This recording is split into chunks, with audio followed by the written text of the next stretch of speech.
Last summer, a creator named Vuhlandes put out this video. What does cinematic really mean? Is it shots of a record player? Is it before and after color grading? Is it adding film grain to your footage? Is it shooting with an $80,000 camera? Or is it POV shots of a pencil? Vuhlandes isn't the first person to ask this question either, but his video did inspire us to go deep on this, and we just had to bring him on the show. So I don't even own any autofocus lenses. Wait a second. Hi, my name is Adrian Purr. I'm a director, DP, and content creator, and I'm hosting this mini-series on Digital Spaghetti to figure out what actually makes something cinematic. The things that I consider cinematic usually don't have anything to do with picture. This took me like 2 hours to do. 2 hours for this one shot. Yeah. Vuhlandes is one of the original cinematic YouTubers. He came up in Detroit photographing his entire world, which he then shifted into making videos about his life, about filmmaking, that are as raw as they are aesthetic. And I have personally been watching his videos for a long time. And he's definitely one of the creators who relies on his instinct. You can kind of lose yourself kind of following the rules to a T. I like to crush my blacks and have no information in the shadows. Like, to me, that looks good. Recently, Vuhlandes has documented a lot of change on his channel. He battled and beat cancer, but also lost a part of himself in the process. For me, I felt like I was losing, like, literally who I am. Like, me, myself is like no longer this person. And he also most recently left his hometown of Detroit for New York City. So today, we're checking out 2 of those videos from that journey and why the most cinematic work can come from trading traditional rules of filmmaking for leaning into what feels true to you. Real quick, before we jump in, Digital Spaghetti is throwing a tiny film festival on a billboard in Times Square on August 8th. And we're looking for the 3 most cinematic 15-second films, whatever that means to you, to light up New York City alongside films from some of your favorite creators. And we're flying out all 3 winners to watch their films in Times Square. You can enter on the free Digital Spaghetti Patreon, where we also have live stream events with creators like Dodford and Daniel Thrasher, chats with over 9,000 patrons, monthly newsletters, and a whole lot more. Okay, let's get to the episode. Man, Vuhlandes, welcome to New York City. Thank you, brother. Thank you. Today, we're going to be breaking down what the word cinematic really even means. I know it's a hot topic that so many people have now made into a buzzword. Mm-hmm. And as somebody who uses, cinematic imagery in every day, in so much of your films, I would love to break down what it means to you. And also, how many of these shows have you done, man? How do you how many talking engagements or kind of just meeting up with people have you done? None at all. It's the first one. Let's get it. I feel so honored because I'm sure you get it all the time. Yo, man, I would love to pick your brain and take you out to coffee. For sure. I'm going to do all that today for the people. For everybody that wants to pick your brain and get a coffee with you, I'm going to be really just cracking that door open. So let's get right into it. Let's do it, man. Let's do it. First, I want to start with this first frame. I'm not going to lie. I can't just gloss over this. Okay. To me, because I watch so much Quentin Tarantino, Wes Anderson, title cards are super important to me. For sure. What is your process? Do you know the frame that when you're out there filming, this would be a sick title card, or do you just find it in post? Actually, sometimes I do go out specifically looking for frames that would be cool title cards. Whenever I make a video, specifically, I have to shoot something that I'm like, okay, this is going to be what I use for title. Yeah. Because to me, when I watch movies and stuff like that, I just watch, not just watch, but when The Brutalist came out a little bit ago, those are some of the best title cards I've ever seen ever in my life. When you're first watching something, you're excited to watch it, and then you see that title card, it's like, ooh. You're like, ooh, they picked the right color, the right frame. Yeah. So I take the titles of these things very seriously. Same. Not specifically for this one. I went out, this was 3 a.m, probably in February, so it was extremely cold, windy. 15 degrees. It was bad, but I had to get this title card. I wanted it to be black and white at night with the lights and stuff so that the red would look good. I mean, the pop of red, on the black and white is beautiful. And even the typography, when you're framing this, right? Because for me, you know, I was filming earlier. I was like, this shot needs to be wider because I need the titles to pop up around me, right? So when you go out and film this, do you think about the typography as you're shooting? Sometimes I think about it. That's beautiful, man. Yeah, I've always wondered how you did that, man. Thank you for breaking that down. Okay. I love this shot. I love it. Very, very New York shot, like very classic New York shot. Like when I first came to New York, like in 2015, I was like, I need this shot. It was like the shot that you see before you come to New York. Yeah. Did you walk to get this? Oh yeah, you got to walk across. You got to walk. It's a long walk. It is. It is a long walk. It sucks too, but had to have it. So what time was the shot? Like right after sunset-ish. Yeah. It's beautiful, man. Whatever time that is. Are you more of like a sunset or sunrise golden hour shooter? I like sunrises. Yeah. Because I can ease into the shots and stuff like that. I feel like during sunset, I'm rushing a bit more because they don't last that long. So I'm like trying to like do a million things while trying to like keep the same. There was one time I like shot something and I shot it at golden hour, like sunset in Detroit.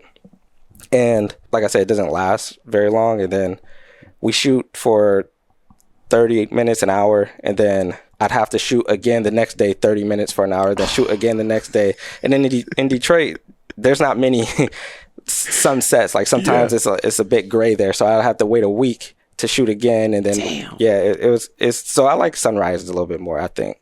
It's just harder to get them because people don't want to get up at sunrise. I saw this video that you made. It was about your car. Like I seen it and it was shot mostly golden hour. I was like, ain't no way, bro, shot that all in one day. I'm like, the whole video is in golden hour. For people wondering, like, damn, bro really waits like for that perfect 1 hour block of time every day to complete a film. Yep. And you think like, why does it matter? It's because of, you know, of the light. And let's unpack that even more, right? Because when it comes to cinematic, first, before I interject and what, you know, how we could break down what makes an image cinematic, what does that word mean to you? For me personally, cinematic is just any picture that's moving, in my opinion. And I feel like that word has been taken because I'm in the YouTube space of like making videos on YouTube and putting them on YouTube, or specifically making videos for YouTube. And I feel like a lot of people back in the day, and even today, only use cinematic in terms of like movies and like actual big things you see theatrical, and like those are the only things to them that could be considered cinematic. But for me, when like, you know, videos and like making videos wasn't so accessible to everyone still had a different style and different ways of going about making videos and movies and documentaries and films. But I feel like when you put a video on the internet, on YouTube or Instagram, people start to take that meaning away from it because of the connotation that social media puts on people who make videos on the internet. Yeah. So it's like a lot of times people would even comment on my videos and say that, you know, this isn't cinematic because it doesn't have these things, or you're just making videos on the internet or for YouTube. I don't love those conversations because a lot of times to me they come across as very elitist and like like controlling of like, you know, because to me I think if someone considers a video cinematic, then it's cinematic. I don't care. I mean, art purist type shit. Yeah, exactly. Gatekeepy type shit. Yeah, and I'm not here to police that. Let's keep on. So keep you watching. Move to New York. All right, say that.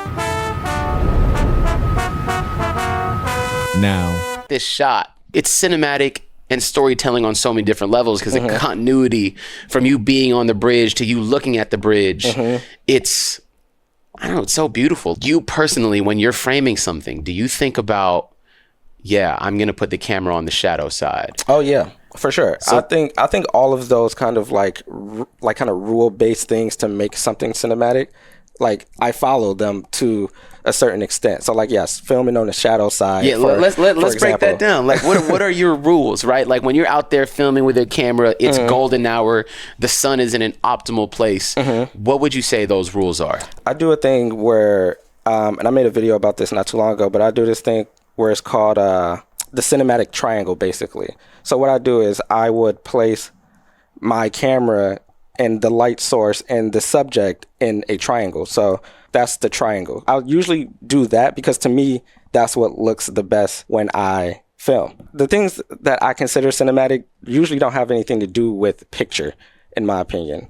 So to me, I like voiceover, storytelling, the things within a picture that doesn't really advance the picture but advances the story. So to me, that's what I look for when I try to do cinematic things. I agree, because there are rules to what deems something as cinematic, but if it doesn't serve the story, right, then it's just I'm not useless images, but I mean, people were it's slop For sure. right? I've seen so much cinematic B-roll slop. It doesn't add to any story. People were making slop way before AI. You know what I mean? So, and that's my take on cinematic as well. It's about serving the story, and I'm so glad we could all tell by your work that the images need to serve the story. I agree, and I think a lot of times with something that I think I not really struggle with, but like a lot of times I think people struggle with is seeing me as like not a content creator, because which I also don't have a problem with. I say that because a lot of times people want me to, they reach out to me, they want me to sell things because they're like, oh, you make content and stuff like that, instead of seeing me as a storyteller, a director, or someone who makes videos because they like making videos and not making videos because I want to get more followers or more brand deals or anything like that. So a lot of times it's tough because I feel like I go out and do things very particularly and very in my own kind of style. But I feel like, and sometimes those things kind of get looked over because it's just there's so many videos being pumped out on the internet, and a lot of things that kind of look the same and kind of fall into the same space. For example, this entire story was written down, and it took time to make. I wrote the story. I made it. It was a thing because I'm on the bridge. This is the first bridge that I walked on and took pictures on when I first came to New York in 2015. And then it's me looking up at the bridge because it's wow, to me, the Manhattan Bridge is such a staple within New York, and I feel like it's a huge bridge too, and I feel looking up at it and then seeing the bridge within looking up at it is very symbolic to me and my story here. So it wasn't I mean, of course it was a cool shot to me, but at the same time, it's for me, it's fulfilling the story that I'm trying to tell about moving here and those kind of first kind of times being here. And I agree, and I think that's what makes it's so beautiful, right? Yes, it's a pretty image, but cinematic is to so many people, the reason why you're successful and you could tell a good story is about serving that purpose, about serving the story.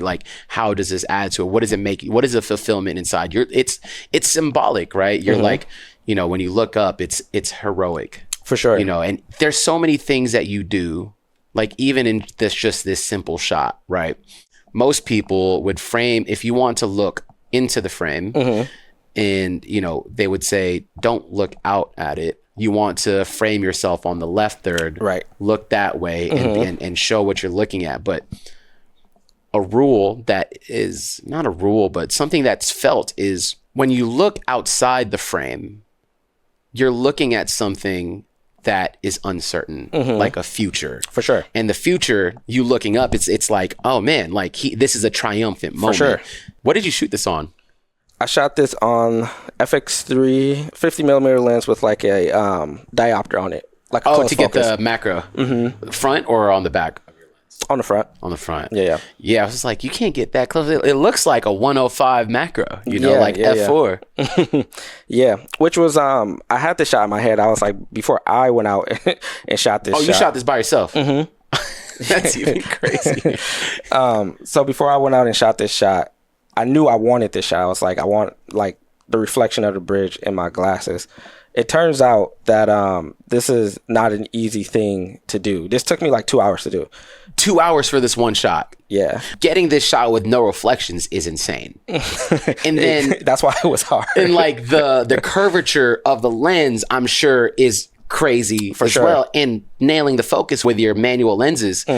Walk me through that whole process. Yeah, so it's tough because I was oh yeah, I'm gonna just put it in front I guess I wasn't thinking really, but I was like, yeah, I'm gonna put the camera in front of me. So you're here. And yeah. Camera's here. And then I was like, okay, looking this way. I could definitely see the reflection in there. So maybe that's not gonna work. Also, I like don't do VFX. I'm not like very good at removing things. Yeah. Like whatever. So everything has to be practical because I can't really do nothing about it if it's And not. were you monitoring this just on the flip screen, or you had a monitor on your camera? That's also why it was hard because it was, you had the tiny. it was on the flip screen, and I had to put it on the side to where like I couldn't see the flip screen. So like I had to guess where to be in focus. So I'm like using my hand, like trying to put it right there. Then I'll put my face right here, and then I'm like, all right, maybe that's in focus. So then I'll do the turn.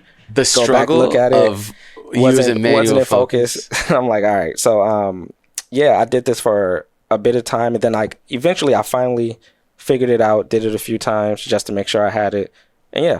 Also, I was like, I probably need to put it in slow-mo because I feel like I'm not going to be able to stand in focus for as long as I wanted it to. So I was like, if I do a head turn. Oh, this was in slow-mo. Mm-hmm. You know what's crazy? I didn't realize that until you said that because it looked like a real-time head turn. I was like, bro's head is really steady.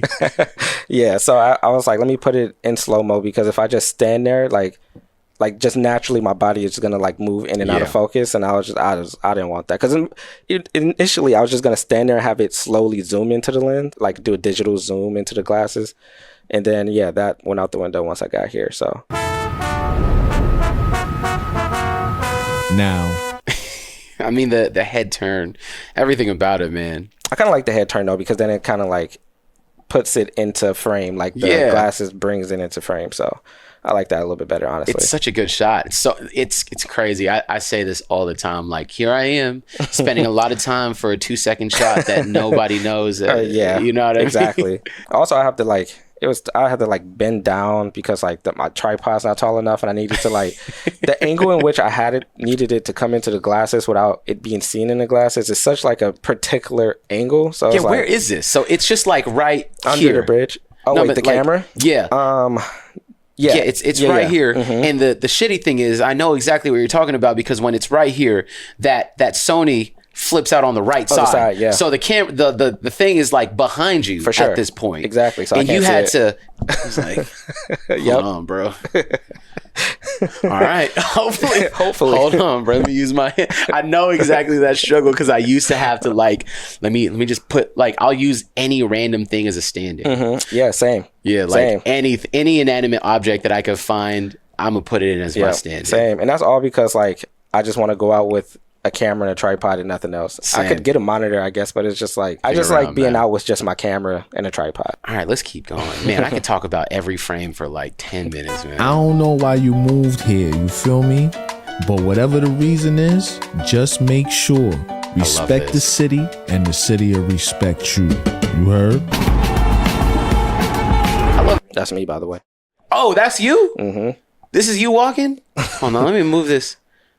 A lot of people didn't notice that. They thought it was just like a shot. I didn't know that was you. I mean, you just wearing Tim's and a hat and a do-rag. I'm like, it's a New Yorker. It could be any New Yorker, bro. Damn, bro. So hold on. Wait a sec. I need to break this shot down. So this is on an overpass or on a bridge? On a train stop. How long did it take you to get down there and do this whole shot? So my friends are with the camera still because it's like 2 blocks away. Okay, so you set your tripod up, you framed it, you set the focus, and you were like, all right. I press record, and then I just run down there and... oh, you don't trust them hitting record? I just have this like thing where like I gotta make sure, because if anything goes wrong, I want it to be on me. You feel me? Yeah. So I press record. Then I had an AirPod on, so I was talking to them on the phone. I'll be like, okay, like are there cars coming? Like what's like a good time to walk? That's sick. I had no idea this was you. I mean, it just you had the New York fit on. I was like, that's somebody out there. Yeah. That's a good one. The moving of the head, that is such a music video thing. I be doing that in music videos. Who voiced this over? Oh, my homie Raheem. He goes by Black Soap on Instagram, but he's just a native New Yorker, also photographer, just a really good friend of mine. And for me, I was like, I need someone who like almost like a Morgan Freeman type of thing, where like, you know, going back to like music videos, but like when he did the voiceover for 21 Savage album. Oh yeah, he did do it. He did do it. Yeah. But yeah, it was just like something like that, where it was just like someone who's from New York, knows New York, and kind of, you know, you can hear it in the way they say New York. Absolutely. You know, because I could have voiced it over, you know, and like just did like my own little thing. But when I thought about doing it, which is, again, like I said, like a lot of these videos don't just happen. Like they're thought about further than just like being posted on the internet. Even if they're only just going to be posted on the internet. Just being posted on the internet is so... YouTube is the most watched streaming platform. Did you know that? I do know that. You know what's crazy? I talk about this a lot too, is that like, I have no problem with being called a YouTuber. I actually love being called a YouTuber because I think I take great pride in being a YouTuber, because one, it's not something everyone can do. You know what I mean? People start YouTube and then stop because, you know, it just it isn't working out, or they have other things going on. It's like, he said, that's me. That's me for sure. I be taking stints of like, I got this, I don't got this. So yeah, it's a hard thing to do and keep up with and like gain traction on. But anyway, yeah, I take a great pride in being a YouTuber because it's not easy. So many frames that tell your story break the fundamental rules of how most people aim to compose their images, right? Like you being placed in the bottom left while looking at something so like monumental on the like upper right. It's like most people would think, let me make it symmetrical. Let me place you in the center. Like, is this something that you think about when you're in the, whether it's a pre-production process or when you get to looking at the monitor? Like, how do you go about a frame that breaks the rules but tells the story better? You just said it. I think that to me, if it's gonna tell a better story, then I'll just break the rules. From the moment I started doing this stuff, I always used to say break the rules and like do whatever you want to do. I used to get so much, like, I wouldn't even call it hate, but like a lot of kind of criticism online because I used to overexpose my photos like to hell, like no information in the highlights at all. And like people used to hate that because it goes against like what an image should look like. And I do the same thing in videography, but for filmmaking, I like to crush my blacks and have no information in the shadows. Like, to me, that looks good. And a lot of people don't like that because, again, it goes against the rules of like what an image should look like. But to me, if it looks good to me, I'm just going to do it. So to me, I was just like, oh, this looks good. I like the way it feels. It feels like it should be like this. And like you said, I was like, it'd be cool if like the monumental kind of sizing of like New York was like on the right side, which is like, to me in my head, the right side of something is like the right side. Exactly. It's like, so, and it's just like me kind of small, just getting here. Again, another thing where I'm like thinking while I'm doing this, like, oh, I'm small, I just got here. Like, I'm kind of like in this big city, don't really know what I'm doing. Like, to me, that's what that felt like. And like, that's what I did. What's so cool about this is that to you, when we're, you know, us breaking down what cinematic really means, it seems like it's something that's second nature to you, that you think about. You think story first, and how does an image help tell that story better? Which, you know, a lot of folks that I've encountered, they make the story work for the frame rather than the story being the immediate thing that they think about. And I think that is how cinematic should be looked at. I agree. You can kind of lose yourself, or kind of like lose something that you really want to do, kind of following the rules to a T.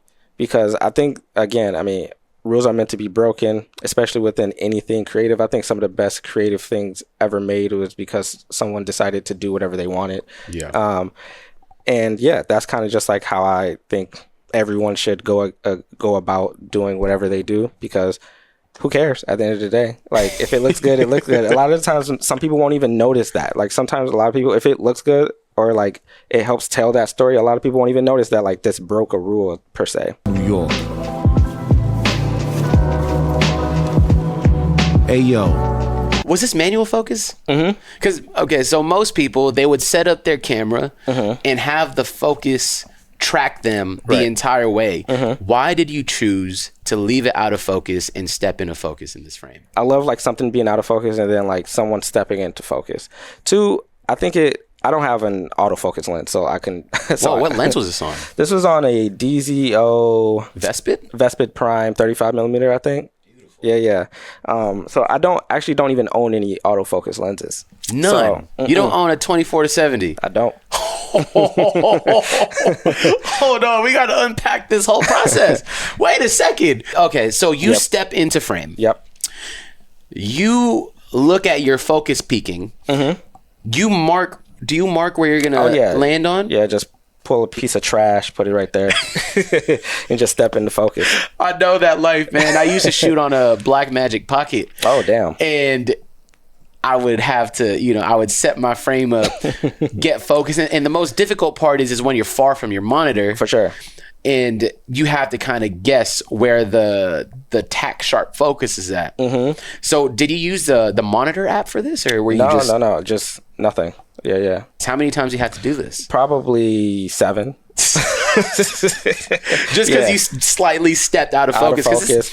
I mean, even if you see this one, it's like there's some parts that's like not fully in focus. You can kind of see me kind of step back a little bit because I think I noticed that You're a little too close. Yeah. But to me, I feel like I'd rather something to be like that, because to me it just adds a little bit more kind of it's just a little bit more interesting to me than it fully, because I mean I could have gotten autofocus lens and just had, or I mean I have also filmmaking, there's 3 friends behind the camera. It's not just me by myself. Okay. So someone could have realistically pulled focus for you. But I just it's a stylistic choice. Yeah, exactly. And I make a lot of stylistic choices based off. I just like that better. Basically, this whole conversation has been, whether it's breaking the rules or whether it's serving the story, right? And what's so refreshing to hear is that you approach it from a practical place, not from a technical place.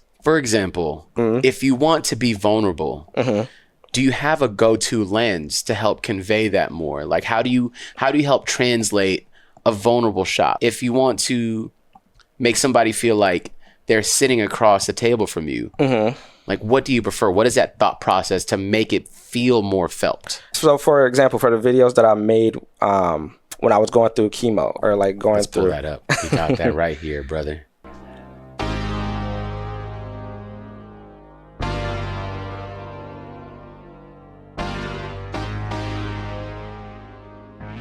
Man, this was, let me full screen this. My hair was everything to me.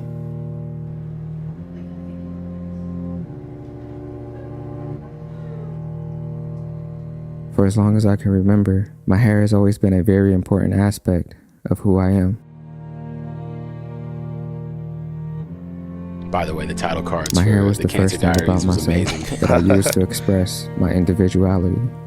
So for me, these videos, they were vulnerable, and they were just for me, they felt like I wanted it to feel like someone was maybe not so sitting in the room with me, but I guess I would say what if someone else was filming this? What if somebody else was a filmmaker and they were filming this, or they were filming but I don't have any idea that they're there, but they're filming it. And to me, that's what I wanted to do and what I wanted it to feel like. There was a shot that I love in this. It was from outside the door.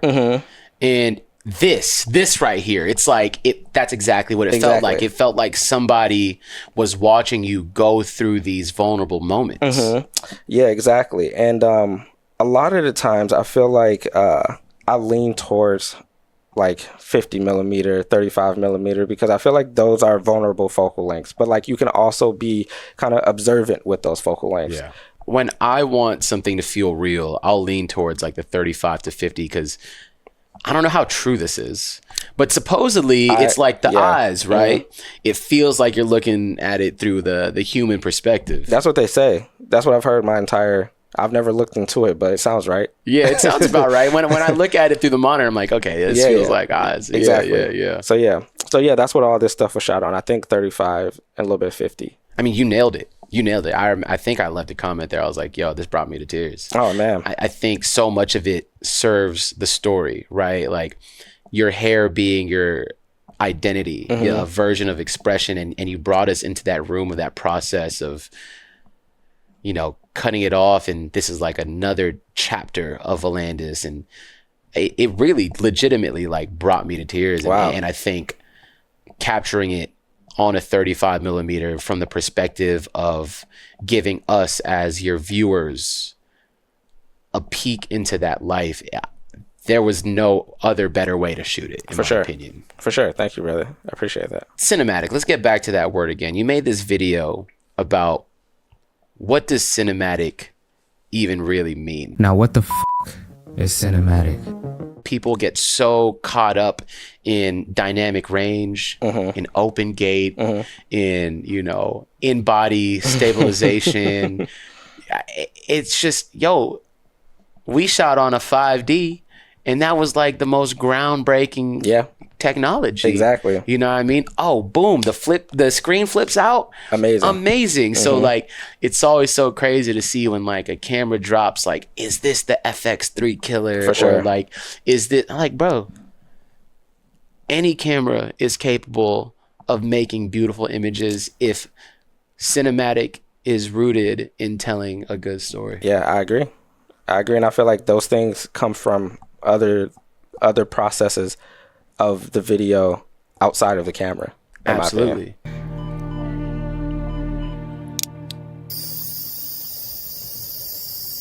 And while laying in the hospital, I realized that I was losing my hair. This is such a difficult process to go through. Like, what, not necessarily what led you to make it, but what was this? Were you like, you know what, I should document this? Like, what was the ideation process for this? I just think I'm a storyteller at heart, bruh. Like, Yeah. at the end of the day, like, no matter what I'm going through, no matter what the case is, I'm just like, how do I tell a story? Like, I really want to tell this story. Like, that's literally the only thing I could think about when anything monumental in my life happens, or even like very regular in my life happens. Like, I just love like telling stories. Like, that's literally the only thing I want to do in life is tell stories. I just tell my fiance that like I want to make like a day in a life video for my cat. It's like, I think that because I find her life just so interesting and like boring, but it's like that's her life, you know, like, and I'm like, what would that look like, you know? But yeah, I think I just like telling stories, whether they're big, whether they're small, like whether they're like gonna be forgotten, whether they're gonna be remembered forever. I just like the idea of like something being told in a way, like through my own kind of special way. And this, I think for sure, it's terrible as I felt during the process of all of this, the mind state I was in. I was still just like, I feel like I need to, one, have this for myself forever, for myself. When I, you know, come out on the other end of this, whatever that may look like I want to remember this time, because I feel like a lot of times for me, it will never be forgotten. But like a lot of times people might be like, oh my, I forgot that happened, or that, you know, that you went through that. But at the same time too, there might be somebody else who's going through this and having these moments, and, you know, they can look to this and like a lot of the times when I was in this, it always felt like no one really, even if you explain to them what you're going through, they don't really actually know what you're going through. And it's kind of hard to express that. Right. But if somebody else who's going through this, because I've gotten so many messages of people being like, man, like, thank you for this. Like, my brother or aunt is going through this, and like this gave me a better understanding of what she's going through or what they're going through. Yeah, because going back to that, you are just somebody who wants to tell stories, like the layer on top of, you know, good color, good images, good cinematics, good editing. The story that you tell through it comes from such a, it's not just a lived experience, but it's a real feeling, right? Because when you know, I've had family members go through the cancer process. We all know people who have, but like the way you articulated it, right? Because so many people, they do capture that moment of having to shave their head, men and women. And it's like, you really put it in perspective of, what if I lost, not by choice, something that meant so much to me and that's part of my identity in a way that I can also express myself. Most people can't, like, they have empathy for the process of going through chemo and, you know, feeling ill. For sure. But it's also on like you're losing a part of your soul and your identity. Yeah, for me, yeah, it was like, for me, I felt like I was losing, like, literally who I am. Like, like a part of, not even a part of me, like me, myself is like no longer this person. So it's tough. And I feel like a lot of people do become, for me, my locks, like I started growing them at like a very like weird time in my life. And like, I feel like I've gone through so many different versions of myself with this hair, and like cutting that off felt like I was cutting off a lot of those moments and a lot of those like happy moments, like terrible moments, like a lot of things that I went through, like my hair was with me through that. Yeah. And also just like, because for women, you know, you have hair sometimes for the most part.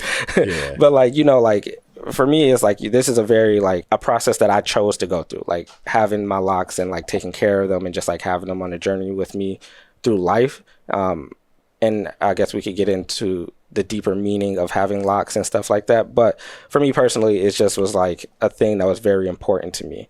And I always just like, even in this video, like I always use my hair to express like myself and who I am, and whether I was having like a green, red mohawk in high school, or an afro when I was a kid and stuff like that. So yeah, I just felt like telling that story, because I feel like a lot of people, when they cut their hair off, they feel like they're losing themselves. Yeah, I don't think it was I've never seen a video that articulated that feeling, because I never would have thought like, wow, it's not just a process of losing hair. It's like losing truly like a version of you that used to exist and now has to move forward into this new chapter of like, this is me now. Exactly. I said that in a video too, that like, I know this process isn't unique to me. I'm not the first person who's had to cut my hair from cancer, but it's like, you know, it's uniquely my story though. So, and I think that's why, you know, it shined light on a whole new set of like, oh, it's not just empathy for the process. It's like, oh, we are grieving with you in that version of you as well. And I think that's what makes you such a good storyteller. It's like, damn, like that process, like whether it's this video or like moving to New York, you know, and that story isn't a unique one either, where people move to a new big city, right? But especially like, New York, you know, it's like you can have, but it's also empowering to somebody else who's moving to Boston, Miami, LA. Like the way you make these videos and the process and the story that you tell through it, it makes people feel seen. And I think that's what's so great about your art. So thank you. No, really, like thank you as a fan of your work, man. Like, and you know, I think so much of art and expression is to help people feel seen. I agree.